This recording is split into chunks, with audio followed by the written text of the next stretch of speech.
Hello दोस्तों, हिंदी की बिंदी channel में आप सभी का स्वागत है। तो दोस्तों, आज के इस वीडियो में हम बात करने वाले हैं एमपी असिस्टेंट प्रोफेसर हिंदी के विषय में। तो जैसा कि कल आपकी परीक्षा है, तो ऐसे में कुछ ऐसे प्रश्नोत्तर कर ली जाए। देखिए, मैंने आपको 2-3 ऐसे टॉपिक्स हैं जिनके प्रश्नोत्तर आपको नहीं मिल रहे थे, उन प्रश्नों को उपलब्ध कराया है। इसके अलावा अब जो समय है वो है प्रैक्टिस टेस्ट का। तो आज आपके लिए बहुत ही इम्पोर्टेंट प्रैक्टिस टेस्ट मैं लेके आई हूँ। तो चलिए प्रैक्टिस टेस्ट अपने प्रश्नोत्तर इसमें शुरू कर देते हैं। तो यहाँ पे कुल प्रश्न जो है आपको सभी यूनिट से मैंने यहाँ पर देने का प्रयास किया है। तो एक प्रैक्टिस टेस्ट मैं आज आपको करवा रही हूँ ताकि अब अपनी तैयारी को देख सके। तो चलिए ज़्यादा बात न करते हुए प्रश्नोत्तरी पे आ जाते हैं। तो पहला प्रश्न है, अपभ्रंश के क्षेत्रीय रूप शौर सैनी से किस उपभाषा का विकास हुआ है? अवधी, पश्चिमी हिंदी, मैथिली या फिर लहंदा? तो राइट आंसर इसका क्या हो जाएगा? राइट आंसर हो जाएगा यहाँ पे ऑप्शन नंबर, यहाँ पे क्या पूछा है? सौर सैनी से। सौर सैनी किससे विकसित हुई है? तो पश्चिमी हिंदी। ठीक है, पश्चिमी हिंदी जो है इससे विकसित हुई है। नेक्स्ट क्वेश्चन है, बघेली बोली का मुख्य क्षेत्र निम्नलिखित में से कौन सा है? वाराणसी, रीवा, मथुरा या फिर इंदौर? तो राइट आंसर क्या हो जाएगा इसका? तो राइट आंसर हो जाएगा यहाँ पे ऑप्शन नंबर बी, रीवा। देखिए, ये सारे प्रश्न जो है, जैसे अगर मैं बात करूँ यूनिट की, तो आपको 150 प्रश्न इसमें पूछे जाएंगे। 10 यूनिट है, यानी हर यूनिट से आपको 15 प्रश्न जो है पूछे जाएंगे। तो यहाँ पर हर यूनिट से 15 प्रश्न लिए गए हैं। तो चलिए आगे तीसरे प्रश्न पे आ जाते हैं हम। तो तीसरा हमारा प्रश्न है कि सरस्वती पत्रिका के यशस्वी संपादक कौन थे जिन्होंने हिंदी खड़ी बोली के साहित्यिक रूप को स्थायित्व प्रदान किया? तो सरस्वती पत्रिका के संपादक कौन थे, इस पे प्रश्न बार बार पूछा जाता है। तो राइट आंसर हो जाएगा भारतेंदु हरिश्चंद्र या फिर आचार्य महावीर प्रसाद द्विवेदी, प्रताप नारायण मिश्र या फिर बालकृष्ण भट्ट। तो यहाँ पर जो इसका राइट आंसर हो जाएगा वो हो जाएगा ऑप्शन नंबर बी, आचार्य महावीर प्रसाद द्विवेदी। दूसरा जो इस पे क्वेश्चन आता है कि इन्होंने सरस्वती पत्रिका का कार्यभार कब से संभाला, ये भी प्रश्न इस पे पूछ लेते हैं। तो 1903 में। सरस्वती पत्रिका का संपादन कब से हुआ था? तो 1900 में। तो ये 2-3 प्रश्न जो है आपको सरस्वती पत्रिका से इसमें पूछ लिया जाता है। नेक्स्ट हमारा क्वेश्चन है कि काशी नागरी प्रचारणी सभा की स्थापना किस वर्ष हुई थी?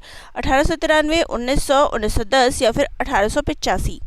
तो राइट आंसर इसका हो जाएगा यहाँ पे हमारा ऑप्शन नंबर ए, 1893 में।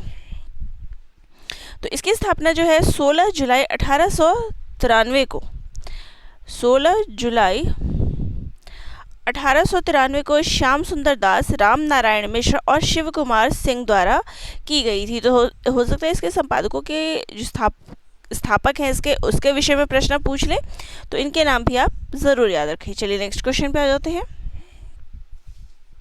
तो नेक्स्ट हमारा क्वेश्चन है कि देवनागरी लिपि की मुख्य विशेषता क्या है?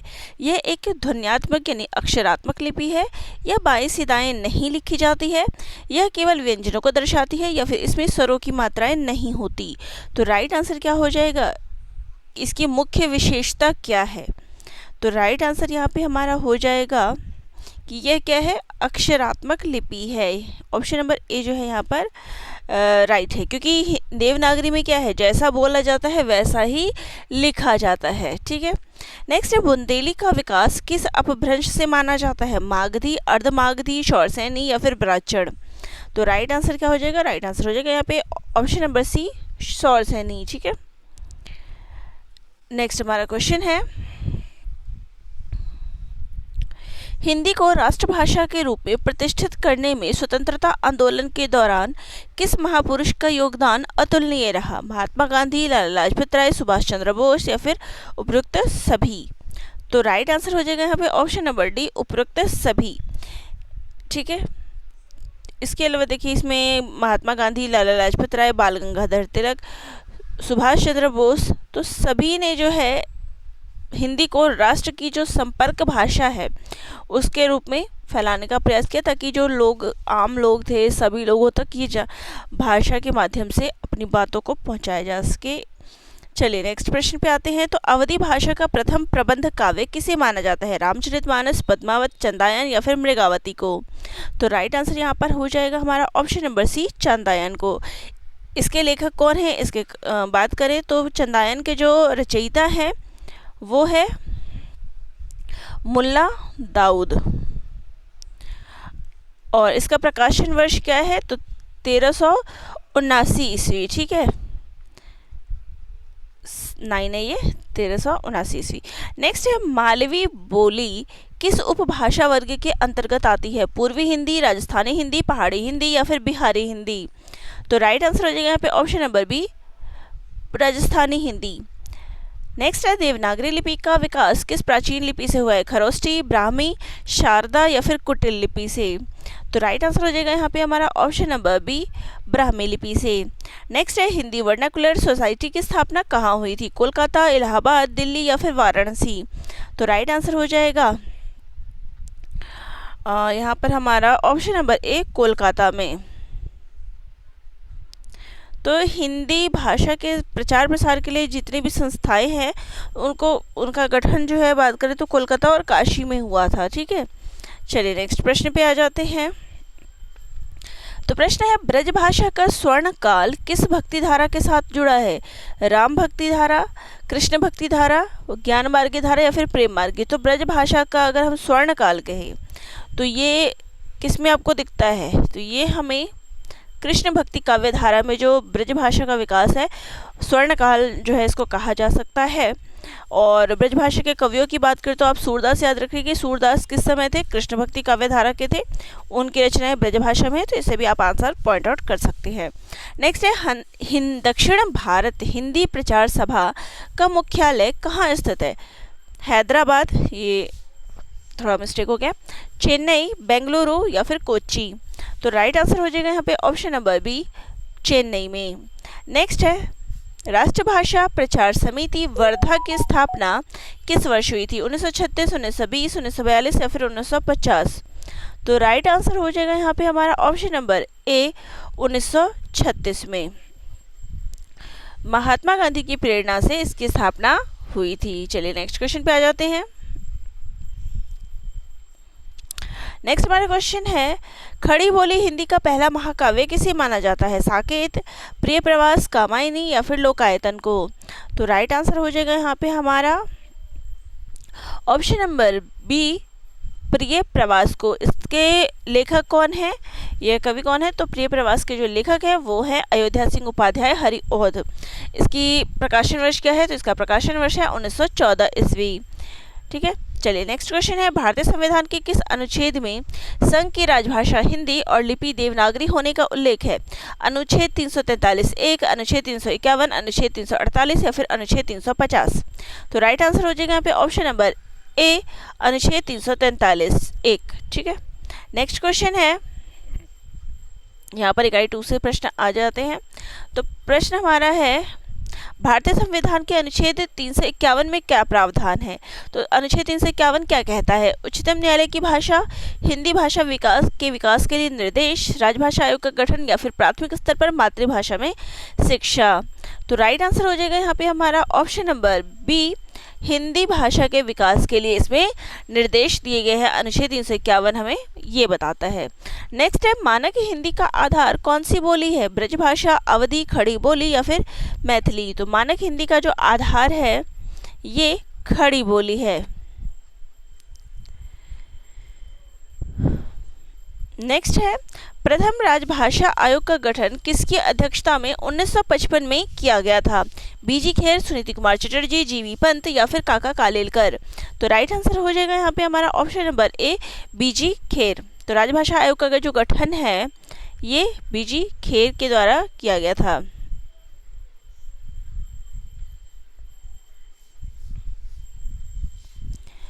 तो देखिए 1955 में 7 जून 1955 को राष्ट्रपति डॉक्टर राजेंद्र प्रसाद ने बीजी खेर यानी बाल गंगाधर खेर की अध्यक्षता में प्रथम राजभाषा आयोग का गठन किया।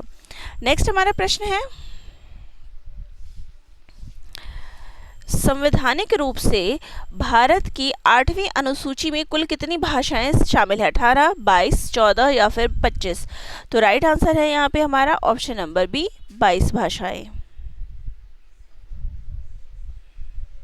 चलिए नेक्स्ट है संपर्क भाषा से क्या तात्पर्य है, वह भाषा जो केवल सरकारी कामकाजों में प्रयुक्त हो, वह भाषा जो भिन्न भिन्न भाषियों के बीच संपर्क का माध्यम बने, विचार विनिमय का माध्यम बने, वह भाषा जो केवल साहित्यिक रचना हेतु प्रयुक्त हो या फिर मातृभाषा का ही दूसरा नाम। तो संपर्क भाषा की अगर बात करें तो राइट आंसर क्या हो जाएगा कि वह भाषा जो भिन्न भिन्न भाषाओं के बीच विचार विनिमय का माध्यम बने। जैसे आप कुछ भाषा बोलते हैं, मैं कुछ बोलती हूँ, तो लेकिन एक हिंदी जो है हम या फिर एक संपर्क भाषा हमारे बीच की जो है हिंदी है, जिसके माध्यम से हम एक दूसरे से वार्तालाप कर पा रहे हैं। चलिए नेक्स्ट क्वेश्चन पे आते हैं। तो राजभाषा अधिनियम किस वर्ष पारित किया गया था? 1963, 1950, 1976 या फिर 1968 में? तो राइट आंसर हो जाएगा यहाँ पे हमारा ऑप्शन नंबर ए, 1963 में। तो 1963 में जो है इसे पारित किया गया था और 1967 में 1967 में इसको संशोधित किया गया। ठीक है, चलिए नेक्स्ट क्वेश्चन पे आते हैं। तो नेक्स्ट क्वेश्चन है, मानक हिंदी के प्रमुख शैलियों में कौन सी शामिल नहीं है? शुद्ध हिंदी, हिंदुस्तानी, उर्दू मिश्रित शैली या फिर अपभ्रंश शैली? हमारा यहाँ पर ऑप्शन नंबर डी, अपभ्रंश शैली। तो अगर हम बात करें तो ये शामिल नहीं है। तो इसमें कौन सी शैलियाँ शामिल है? तो अगर इसमें बात करें तो हम क्या पढ़ते हैं, मानक हिंदी में अब हिंदी, हिंदुस्तानी और उर्दू प्रधान शैली जो है इसमें आती है। ठीक है, नेक्स्ट है, केंद्रीय हिंदी निदेशालय की स्थापना कब हुई थी? तो केंद्रीय हिंदी निदेशालय की स्थापना कब हुई थी? 1 मार्च 1960, 26 जनवरी 1950, 15 अगस्त 1947 या फिर 14 सितंबर 1953? तो राइट आंसर हो जाएगा यहाँ पे हमारा ऑप्शन नंबर ए, 1 मार्च 1960 को केंद्रीय हिंदी निदेशालय की जो स्थापना है शिक्षा मंत्रालय के अंतर्गत की गई थी। नेक्स्ट है, हिंदी दिवस किस तिथि को मनाया जाता है? 14 सितंबर, 10 जनवरी, 26 नवंबर या फिर 15 अक्टूबर? तो राइट आंसर है 14 सितंबर। तो 14 सितंबर 1949 को हिंदी को राजभाषा के रूप में स्वीकार किया गया, इसलिए प्रतिवर्ष क्या है 14 सितंबर को हिंदी दिवस के रूप में मनाया जाता है। चलिए नेक्स्ट है, माध्यम भाषा का प्रमुख कार्य क्या है? केवल बोलचाल, शिक्षा, जनसंचार और सूचना संप्रेषण का माध्यम बनना, गुप्त संदेश भेजना या फिर केवल कविता रचना? तो राइट आंसर हो जाएगा यहाँ पे ऑप्शन नंबर बी, शिक्षा, जनसंचार और सूचना का संप्रेषण। नेक्स्ट है, संविधान के किस भाग में राजभाषा से संबंधित उपबंध अनुच्छेद 343 से 351 वर्णित है? भाग 15, भाग 17, भाग 18 या फिर भाग 20? तो राइट आंसर हो जाएगा यहाँ पे हमारा ऑप्शन नंबर बी, भाग 17। तो भाग 17 जो है वो हमारा आर्टिकल 343 से 351 जो है उसके अंतर्गत आता है। नेक्स्ट है, कंप्यूटर में हिंदी के प्रयोग हेतु विकसित यूनिकोड का सबसे बड़ा लाभ क्या है? यह केवल विंडोज़ में चलता है, यह फॉन्ट डिपेंडेंसी को समाप्त कर सर्वत्र मानक कोड प्रदान करता है, यह केवल प्रिंटिंग के काम आता है या फिर इसके लिए विशेष कीबोर्ड अनिवार्य है? तो राइट आंसर हो जाएगा यहाँ पे कि यह फॉन्ट डिपेंडेंसी को समाप्त कर सर्वत्र मानक कोड प्रदान करता है। नेक्स्ट है, हिंदी साहित्य का इतिहास लिखने का सर्वप्रथम प्रयास किस विद्वान ने किया? जॉर्ज गिरसन, गारसदा तासी, शिव सिंह सेंगर या फिर रामचंद्र शुक्ल ने? तो राइट आंसर हो जाएगा यहाँ पे गारसदा तासी ने। इन्होंने जो है फ्रेंच भाषा में, इनकी पुस्तक का नाम है इस्तवार द ला लिटरेर एंदुए हिंदुस्तानी, तो इसे लिखने का इन्होंने प्रयास किया। नेक्स्ट है, हिंदी साहित्य के इतिहास का प्रथम प्रमाणिक और वैज्ञानिक काल विभाजन किसने प्रस्तुत किया? गारसदा तासी, जॉर्ज गिरसन, रामचंद्र शुक्ल या फिर मिश्र बंधु? तो यहाँ पे राइट आंसर क्या हो जाएगा?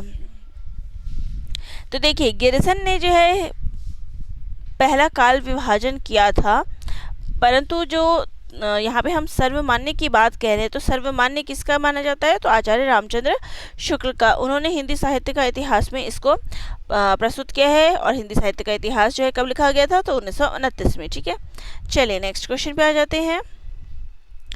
हिंदी साहित्य का इतिहास के लेखक कौन है? तो ये तो सेम ही क्वेश्चन आ गया, तो राइट आंसर हो जाएगा आचार्य रामचंद्र शुक्ल। नेक्स्ट है, आदिकाल को बीज वपन काल नाम किस विद्वान ने दिया था? आचार्य रामचंद्र शुक्ल, महावीर प्रसाद द्विवेदी, राहुल सांकृत्यायन या फिर विश्वनाथ प्रसाद मिश्र? तो बीज वपन काल किसने कहा है? तो राइट आंसर हो जाएगा यहाँ पे महावीर प्रसाद द्विवेदी ने। राहुल सांकृत्यायन ने आदिकाल को क्या नाम दिया है? तो आदिकाल को किसने क्या नाम दिया है? यहाँ से आपका 1 से 2 प्रश्न तो जरूर आ जाता है इस टॉपिक से, तो यहाँ पर इस प्रश्न को ज़रूर देखिए, ऐसे प्रश्न अब ज़रूर पढ़ के जाइए। तो यहाँ पर इसका राइट आंसर हो जाएगा राहुल सांकृत्यायन के द्वारा इसको सिद्ध सामंत काल जो है कहा गया है। नेक्स्ट प्रश्न है, हिंदी के प्रथम कवि के रूप में सरहपा को किसने स्वीकार किया? आचार्य रामचंद्र शुक्ल, राहुल सांकृत्यायन, डॉक्टर गणपति चंद्र गुप्त या फिर शिव सिंह सेंगर? तो राइट आंसर हो जाएगा सरहपा को जो है प्रथम कवि के रूप में राहुल सांकृत्यायन ने स्वीकार किया है, पहला कवि माना है। नेक्स्ट है, रासो साहित्य में मुख्य रूप से किस रस की प्रधानता पाई जाती है? शांत एवं भक्ति रस, वीर एवं श्रृंगार रस, करुण एवं हास्य रस या फिर अद्भुत एवं भयानक रस? तो यहाँ पे बात किसकी हो रही है? रासो साहित्य की। तो रासो के अंतर्गत आपको क्या देखने को मिलता है?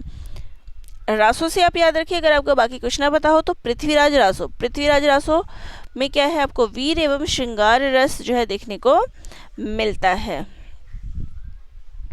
नेक्स्ट है, नाथ संप्रदाय के प्रवर्तक कौन माने जाते हैं? मत्स्येंद्र नाथ, गोरखनाथ, चौरंगी नाथ या फिर जालंधर नाथ? तो राइट आंसर हो जाएगा यहाँ पे हमारा option number B, Gorakhnath. Next question पे आ जाएं तो नेक्स्ट हमारा क्वेश्चन है कि जैन साहित्य में रास परंपरा का प्रथम ग्रंथ किसे माना जाता है? भरतेश्वर बाहुबली रास, चंदबाला रास, स्थूलीभद्र रास या फिर रेवंतगिरी रास? तो राइट आंसर हो जाएगा यहाँ पे हमारा भरतेश्वर बाहुबली रास। और इसके रचयिता कौन है? तो मुनि शालिभद्र सूरी। ठीक है। और प्रकाशन वर्ष क्या है? 1184। प्रकाशन वर्ष बहुत कम पूछा जाता है, लेकिन मेन जो चीज़ है इसके रचयिता और कौन सी रचना है याद रखिए। नेक्स्ट है, पृथ्वीराज रासो के रचनाकार कौन है? तो राइट आंसर क्या हो जाएगा हमारा? चंद बरदाई। नेक्स्ट हमारा क्वेश्चन है कि परमाल रासो यानी आला खंड के रचयिता कौन है? तो राइट आंसर क्या हो जाएगा यहाँ पे हमारा? जगनिक। ठीक है। नेक्स्ट है, विद्यापति को मैथिल कोकिल किस रचना के कारण कहा जाता है? कीर्तिलता, कीर्ति पताका, पदावली या फिर पुरुष परीक्षा? तो मैथिल कोकिल उनको पदावली के लिए कहा जाता है। ठीक है। बाकी ये दोनों रचनाएं तो मैथिली में है ही नहीं, यही है, तो इसे आप याद रखिएगा। ये संस्कृत की रचना है, ये अपभ्रंश की रचना है। चलिए नेक्स्ट है, आचार्य रामचंद्र शुक्ल ने भक्ति काल का समय निर्धारण क्या माना है? संवत 1050 से 1375, संवत 1375 से 1700, संवत 1700 से 1900 या फिर संवत 1900 से अब तक? तो राइट आंसर क्या हो जाएगा यहाँ पे? ऑप्शन नंबर बी, संवत 1375 से 1700। यहाँ पे भक्ति काल का पूछे। ठीक है। नेक्स्ट है, कबीर दास किस काव्य धारा के प्रतिनिधि कवि हैं? तो राइट आंसर क्या हो जाएगा? कबीर धारा जो है, कबीर दास जो है ये निर्गुण ज्ञान मार्गी यानी संत काव्य धारा के प्रतिनिधि कवि हैं। नेक्स्ट है, कबीर को वाणी का डिटेक्टर किसने कहा है? तो मैं अब जल्दी से ऑप्शन बता देती हूँ क्या क्या आएगा। सारे ऑप्शंस नहीं पढ़ रही, जो राइट आंसर है वही बता देती हूँ। कबीर को वाणी का डिटेक्टर किसने कहा है? तो राइट आंसर हो जाएगा हमारा आचार्य हजारी प्रसाद द्विवेदी ने।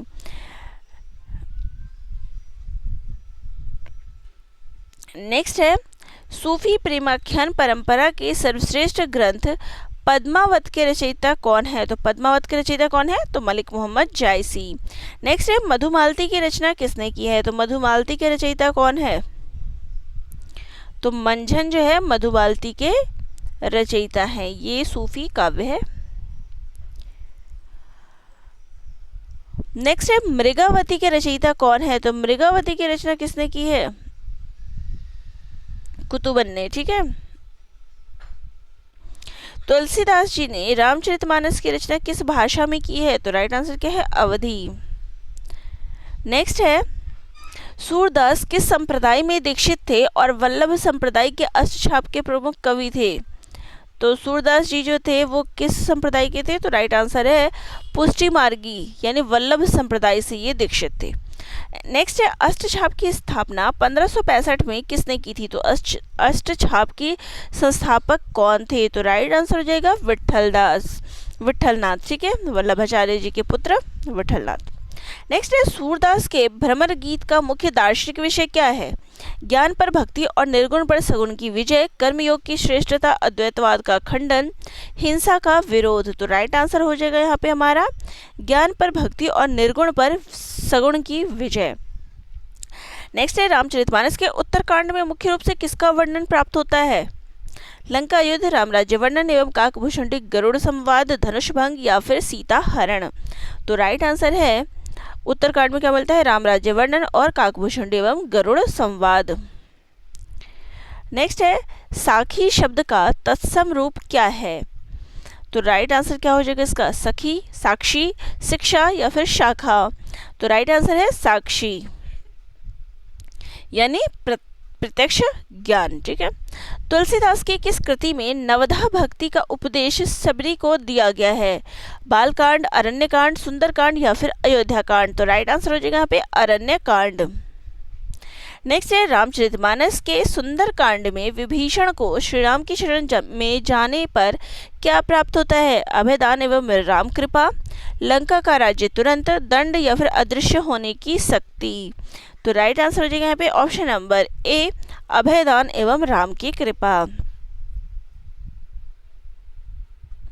नेक्स्ट है, हजारी प्रसाद द्विवेदी द्वारा संपादित कबीर ग्रंथावली में कबीर के किस रूप पर सर्वाधिक बल दिया गया है? केवल समाज सुधारक, भक्त, विचारक एवं विद्रोही समाज शोधक, केवल कवि या फिर कर्मकांडी? तो राइट आंसर हो जाएगा यहाँ पे ऑप्शन नंबर बी। नेक्स्ट है, जायसी के नागमती वियोग वर्णन में किस माह से विरह का आरंभ होता है? तो यहाँ पर अगर बात की जाए तो आषाढ़ माह से जो है इसमें हमें वर्णन दिखाई देता है। नेक्स्ट है, सगुण कृष्ण भक्ति विधारा के राधा वल्लभ संप्रदाय के प्रवर्तक कौन है? तो राइट आंसर हो जाएगा हित हरिवंश। नेक्स्ट हमारा क्वेश्चन है कि हरिदासी संप्रदाय के प्रवर्तक, हरिदासी यानी सखी संप्रदाय के प्रवर्तक कौन है? तो राइट आंसर है स्वामी हरिदास। नेक्स्ट है, दादू दयाल का समाज दर्शन एवं भक्ति भावना किस संप्रदाय के रूप में जानी जाती है? तो दादू दयाल जो है ये किस संप्रदाय के प्रवर्तक थे? तो दादू पंथ। ठीक है। नेक्स्ट है, तुलसीदास कृत रामचरितमानस में अयोध्याकांड में श्री राम भरत संवाद का प्रमुख स्थल कौन सा है? तो श्री राम भरत संवाद ये किस में हुआ है? तो ये हुआ है चित्रकूट में। ठीक है। नेक्स्ट है, आचार्य रामचंद्र शुक्ल ने रीतिकाल का समय क्या माना है? तो राइट आंसर क्या हो जाएगा यहाँ पे? राइट आंसर हो जाएगा हमारा संवत 1700 से 1900।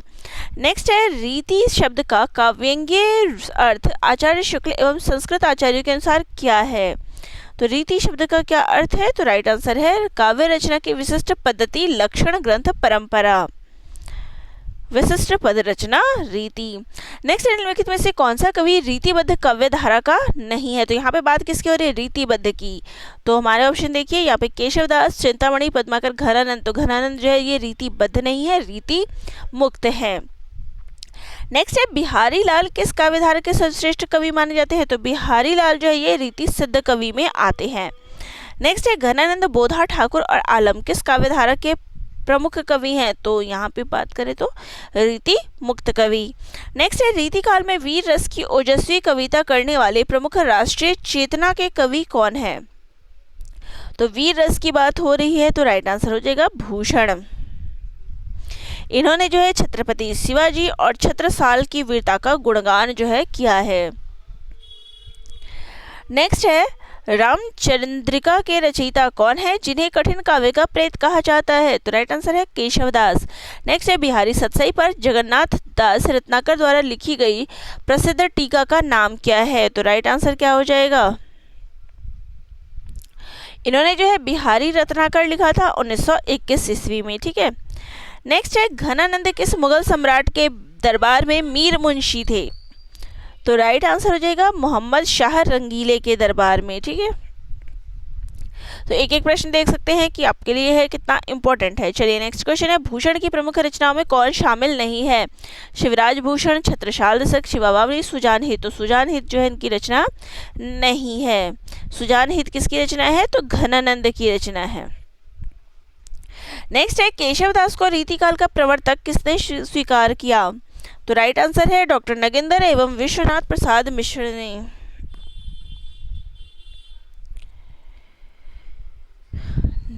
तो इन्होंने जो है कालक्रम की दृष्टि से जो है डॉक्टर नगेंद्र और विश्वनाथ प्रसाद मिश्र ने जो है इनको प्रवर्तक माना है।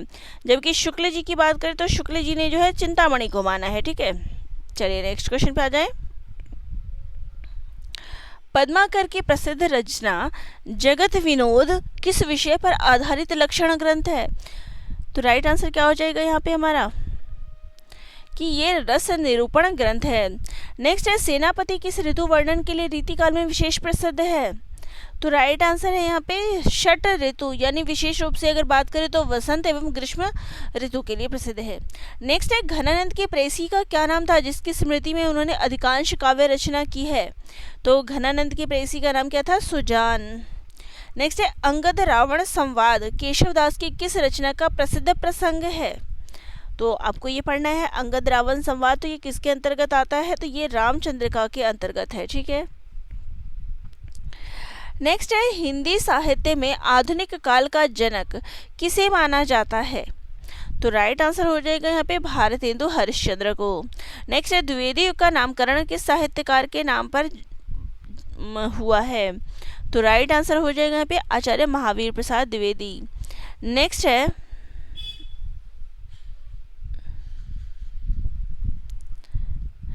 छायावाद की 4 प्रमुख स्तंभों में कौन शामिल नहीं है? तो राइट आंसर है देखिए जयशंकर प्रसाद, निराला और पंत, ये है। मैथिली शरण गुप्त जो है इसमें नहीं आते। चौथा कौन है? तो महादेवी वर्मा है, ठीक है। नेक्स्ट है मैथिली शरण गुप्त कृत भारत भारती का प्रकाशन वर्ष क्या है जिसने राष्ट्रीय जागरण में महती भूमिका निभाई? तो भारत भारती का प्रकाशन वर्ष क्या है? तो वह है 1912 ईस्वी, और इसके कारण ही इनको राष्ट्रकवि की उपाधि मिली है। नेक्स्ट है जयशंकर प्रसाद कृत कामायनी महाकाव्य में कुल कितने सर्ग हैं? तो राइट आंसर है यहाँ पे 15 सर्ग हैं, ठीक है। तो ये चिंता से प्रारंभ होकर आनंद तक जो है कंप्लीट 15 सर्ग है। पहला चिंता है और अंतिम क्या है? आनंद है। निराला की राम की शक्ति पूजा कविता का मूल स्रोत क्या है? तो ये इसका राइट आंसर क्या है? कृतवास रामायण, जो कि बंगला भाषा में रचित है। नेक्स्ट है रामधारी सिंह दिनकर को किस कृति पर भारतीय ज्ञानपीठ पुरस्कार प्राप्त हुआ है?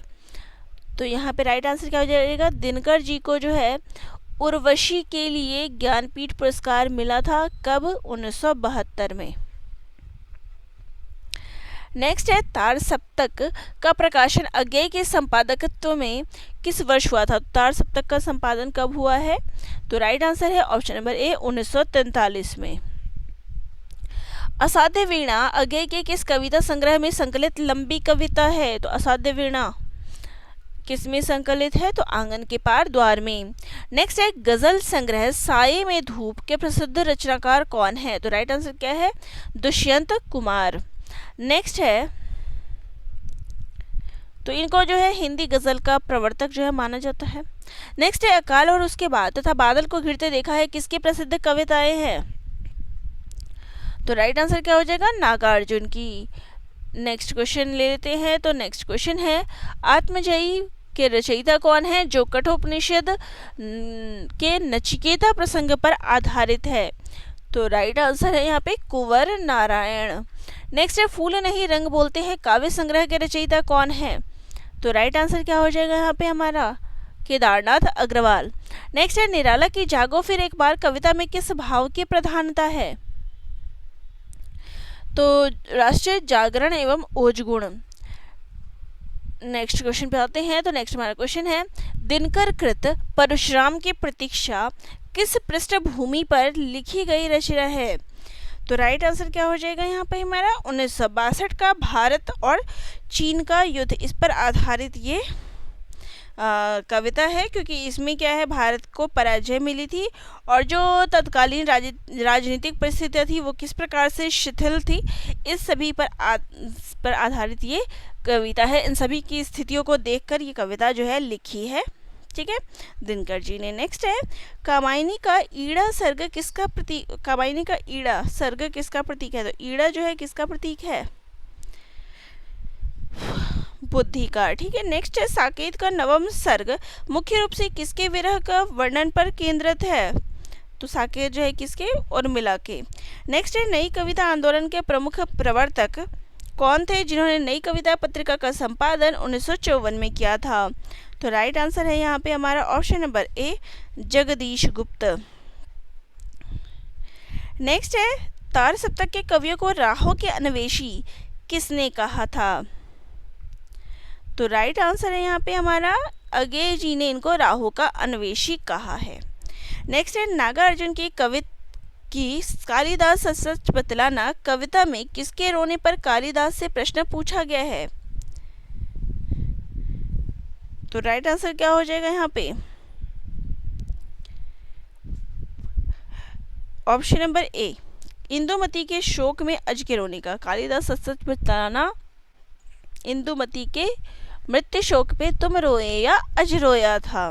ठीक है, ऐसी पंक्तियां हैं, आपको पूरी कविता आती होगी तो वो लाइन आप इजीली बता सकते हैं। नेक्स्ट है, हिंदी गद्य का विकास किस शताब्दी में तेजी से हुआ माना जाता है? तो हिंदी गद्य का विकास कब हुआ था? तो राइट आंसर है 19वीं शताब्दी में। नेक्स्ट है, हिंदी का प्रथम उपन्यास किसे स्वीकार किया गया है? तो परीक्षा गुरु लाला श्रीनिवास दास। नेक्स्ट है, प्रेमचंद के किस उपन्यास को भारतीय कृषक जीवन का महाकाव्य कहा गया है? तो राइट आंसर है गोदान। नेक्स्ट है, मानस का हंस उपन्यास किसके जीवन पर आधारित है? तो राइट आंसर है यहाँ पे तुलसीदास। नेक्स्ट है, बाणभट्ट की आत्मकथा उपन्यास के लेखक कौन है? तो राइट आंसर क्या है? हजारी प्रसाद द्विवेदी जी। नेक्स्ट है, जैनेन्द्र कुमार कृत मनोविश्लेषणवादी उपन्यास कौन सा है जिसमें मृणाल के चरित्र का वर्णन है? तो राइट आंसर है यहाँ पे त्यागपत्र। नेक्स्ट है, हिंदी की प्रथम कहानी किसे मानी जाती है? तो राइट आंसर है यहाँ पे टोकरी भर मिट्टी, माधवराव सप्रे। ठीक है,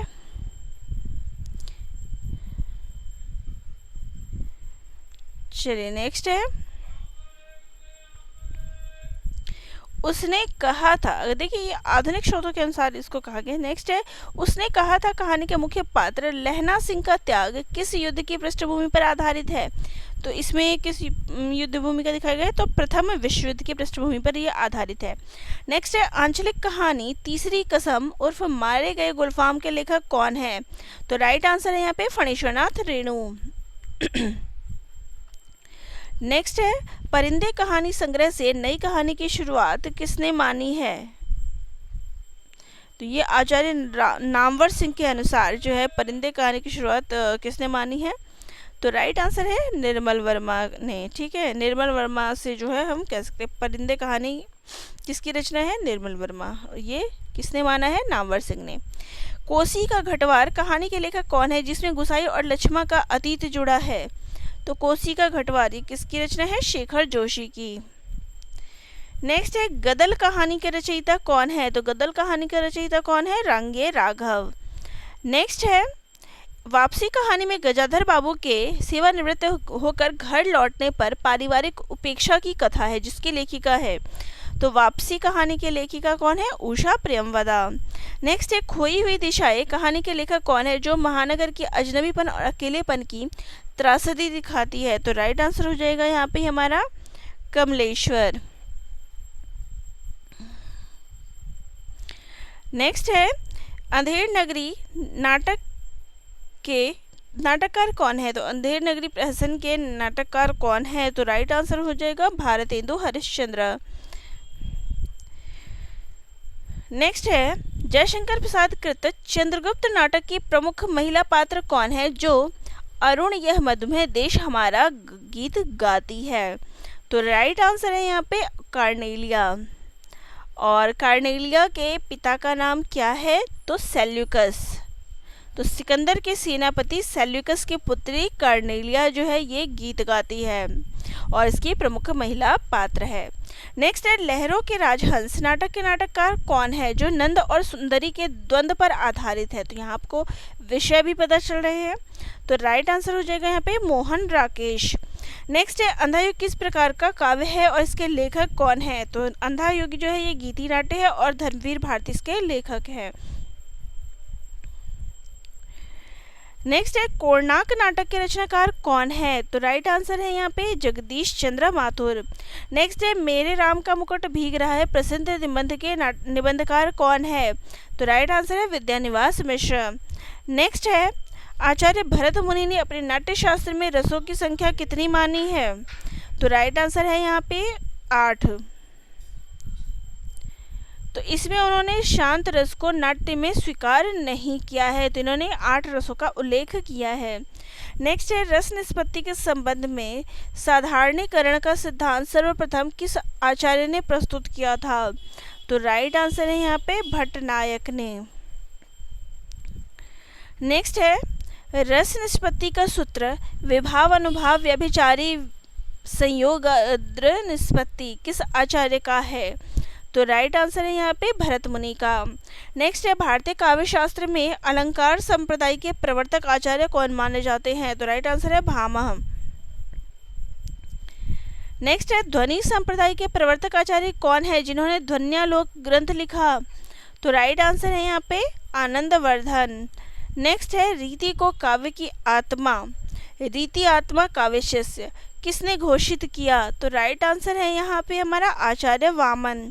नेक्स्ट है वक्रोक्ति जीवितम ग्रंथ के रचयिता और वक्रोक्ति सिद्धांत के प्रवर्तक आचार्य कौन है? तो राइट आंसर है यहाँ पे कुंतक। नेक्स्ट है औचित्य को काव्य की आत्मा मानने वाले औचित्य संप्रदाय के संस्थापक आचार्य कौन है?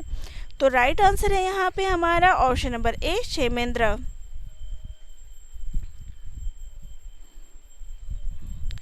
नेक्स्ट है अरस्तु के काव्यशास्त्र का मुख्य सिद्धांत कौन सा है? तो राइट आंसर है यहाँ पे हमारा विरेचन का सिद्धांत, विरेचन और अनुकरण का सिद्धांत जो है अरस्तु ने दिया है। नेक्स्ट है पेरिप्सु यानी उदात्त के विषय में ग्रंथ के रचयिता कौन है? तो राइट आंसर है यहाँ पे लॉन्जाइनस। तो उदात्त का सिद्धांत जो है लॉन्जाइनस के द्वारा दिया गया है। नेक्स्ट है बायोग्राफी लिटरेरिया के लेखक कौन है जिन्होंने कल्पना सिद्धांत दिया था? तो कल्पना का सिद्धांत किसने दिया था? कॉलरिज ने। इनकी पुस्तक क्या है? Biography Literaria. नेक्स्ट है परंपरा और व्यक्तिगत प्रज्ञा तथा निर्व्यक्तिकता का सिद्धांत किस पाश्चात्य आलोचक का है? तो राइट आंसर है टी.एस. एलियट का। नेक्स्ट है काव्य भाषा सिद्धांत के लिए कौन से पाश्चात्य स्वच्छंदतावादी कवि प्रसिद्ध है? तो राइट आंसर है यहाँ पे हमारा विलियम वर्ड्सवर्थ। नेक्स्ट है प्लेटो ने अपने ग्रंथ रिपब्लिक में कवियों पर क्या मुख्य आक्षेप लगाया है? तो राइट आंसर है कि इन्होंने काव्य जो है सत्य से दोहरी दूर पर है, ये इन्होंने कहा है। नेक्स्ट है मुख्य रूप से शब्द की 3 शक्तियां कौन सी स्वीकार की गई है? तो राइट आंसर है अभिधा, लक्षणा और व्यंजना। नेक्स्ट है मध्य प्रदेश से संबंधित राष्ट्रकवि माखनलाल चतुर्वेदी को उनके किस प्रसिद्ध कविता के लिए जाना जाता है जिसमें देश पर न्यौछावर होने की चाह है? तो राइट आंसर क्या है? पुष्प की अभिलाषा। नेक्स्ट है झांसी की रानी और वीरों का कैसा हो बसंत कविताओं की रचयिता मध्य प्रदेश की प्रसिद्ध कवित्री कौन है? तो राइट आंसर क्या हो जाएगा यहाँ पे? सुभद्रा कुमारी चौहान। नेक्स्ट है सतपुड़ा के घने जंगल ऊँघते अनमने जंगल किस कवि की प्रसिद्ध रचना है? तो राइट आंसर है भवानी प्रसाद मिश्र की। नेक्स्ट है विप्लव गायन यानी कवि कुछ ऐसी तान सुनाओ जिसमें उथल पुथल हो जाए कि कवि कौन है? तो राइट आंसर क्या है? बालकृष्ण शर्मा नवीन। नेक्स्ट है मिट्टी की बारात काव्य संग्रह पर किस कवि को साहित्य अकादमी पुरस्कार मिला है? तो राइट आंसर क्या है? शिवमंगल सिंह सुमन। नेक्स्ट है मध्य प्रदेश के प्रसिद्ध व्यंग्यकार शरद जोशी के व्यंग्य निबंधों में कौन सा शामिल है? तो देखिए शरद जोशी के प्रतिनिधि व्यंग्य आपको पढ़ना है तो इस पे इस प्रकार का प्रश्न पूछा जा सकता है। जीप पर सवार इलिया, सदाचार का ताबीज, विकलांग श्रद्धा का दौर, ये सारी देखिए हरिशंकर परसाई का है। जीप पर सवार इलिया ये इनकी रचना है। राह किनारे बैठ ये इनकी रचना है। बाकी जो रचनाएं हैं वो हरिशंकर परसाई की है। ठीक है। नेक्स्ट है मध्य प्रदेश साहित्य अकादमी का मुख्यालय कहाँ स्थित है? तो राइट आंसर हो जाएगा यहाँ पे हमारा भोपाल में। नेक्स्ट है उज्जैन में स्थित प्रसिद्ध सृजन पीठ कौन सी है जो महान उपन्यासकार कहानीकार के नाम पर स्थापित है? तो उज्जैन में कौन सी सृजन पीठ स्थित है? तो राइट आंसर है यहाँ पे प्रेमचंद सृजन पीठ जो कि भोपाल में स्थित है। नेक्स्ट है अकेला मेला डायरी विधा की पुस्तक के लेखक मध्य प्रदेश के कौन से साहित्यकार है? तो अकेला मेला किसकी रचना है? रमेश चंद्र शाह की। ब्रह्म राक्षस और अंधेरे में जैसी लंबी कविताओं के रचयिता मुक्तिबोध का संबंध मध्य प्रदेश के किस स्थान से था? तो राइट आंसर है श्योपुर। ठीक है, श्योपुर से इनका संबंध था। नेक्स्ट है बुंदेलखंड के प्रसिद्ध लोक गाथा काव्य आल्हा के रचयिता कौन है, और आल्हा जो है किस ऋतु में विशेष रूप से गाया जाता है। तो आल्हा खंड के रचयिता है जगनिक, और ये वर्षा ऋतु में गाया जाता है। नेक्स्ट है निमाड़ अंचल के कबीर के रूप में कौन से लोक संत कवि जाने जाते हैं। तो राइट आंसर है यहाँ पे हमारा संत सिंगाजी। नेक्स्ट है बुंदेली लोक साहित्य में फाग साहित्य के शीर्षस्थ लोक कवि कौन माने जाते हैं। तो राइट आंसर हो जाएगा यहाँ पे ईसुरी। नेक्स्ट है मालवी लोक साहित्य और संस्कृति पर प्रामाणिक कार्य करने वाले प्रमुख विद्वान कौन है। तो राइट आंसर है यहाँ पे डॉक्टर श्याम परमार। नेक्स्ट है बघेली बोली के प्रसिद्ध लोक कवि और बघेली काका के नाम से जाने वाले साहित्यकार कौन है। तो राइट आंसर है यहाँ पे परमेश्वर दत्त शुक्ल। नेक्स्ट है मध्य प्रदेश के प्रसिद्ध पिथौरा भित्ति चित्रकला किस जनजातीय समूह से संबंधित है। तो राइट आंसर है यहाँ पे भील जनजाति। नेक्स्ट है मध्य प्रदेश शासन द्वारा स्थापित तुलसी अकादमी का मुख्य उद्देश्य क्या है। तो राइट आंसर है तुलसी साहित्य एवं अवधि या फिर लोक संस्कृति का संरक्षण। नेक्स्ट है बुंदेलखंड का प्रसिद्ध लोक नाट्य कौन सा है जो स्वांग शैली पर आधारित है। तो राइट आंसर है रास या राई और स्वांग। नेक्स्ट है मालवा का प्रमुख लोक नाट्य कौन सा है जिसे मालवा का राज्य लोक नाट्य भी कहा जाता है। तो राइट आंसर हो जाएगा इसका माच। नेक्स्ट है जनजातीय लोक कला एवं बोली विकास अकादमी मध्य प्रदेश के किस शहर में स्थित है। तो राइट आंसर हो जाएगा भोपाल में। तो चलिए ये थी हमारी प्रश्नोत्तरी जो कि यहाँ पर मैंने कंप्लीट करवा दी है 1 to 50 यूनिट्स। तो यहाँ पर मेरी पुस्तक जो है कि जो ये आज की हमारी प्रैक्टिस टेस्ट है वो कंप्लीट हो चुकी है। तो आप सभी को आज की प्रश्नोत्तरी कैसी लगी कमेंट बॉक्स में कमेंट ज़रूर करिएगा। वीडियो अच्छी लगी तो चैनल को लाइक शेयर सब्सक्राइब कर दीजिएगा। प्रैक्टिस टेस्ट आप सभी के लिए बहुत बढ़िया है। ज़्यादा प्रैक्टिस टेस्ट मैं अपलोड नहीं कर सकती क्योंकि जो आप सभी को पता है कि जो मेरा बेबी है वो अभी जस्ट रिसेंटली हुआ है, तो ऐसे में उसको देखना ज़रूरी होता है, तो ज़्यादा मैं इसलिए हेल्प नहीं कर पाऊँगी। तो यहाँ पर कोशिश यही रहती है कि जो भी आपको उपलब्ध करा सकूँ तो कराऊँगी। तो चलिए आज के वीडियो में इतना ही।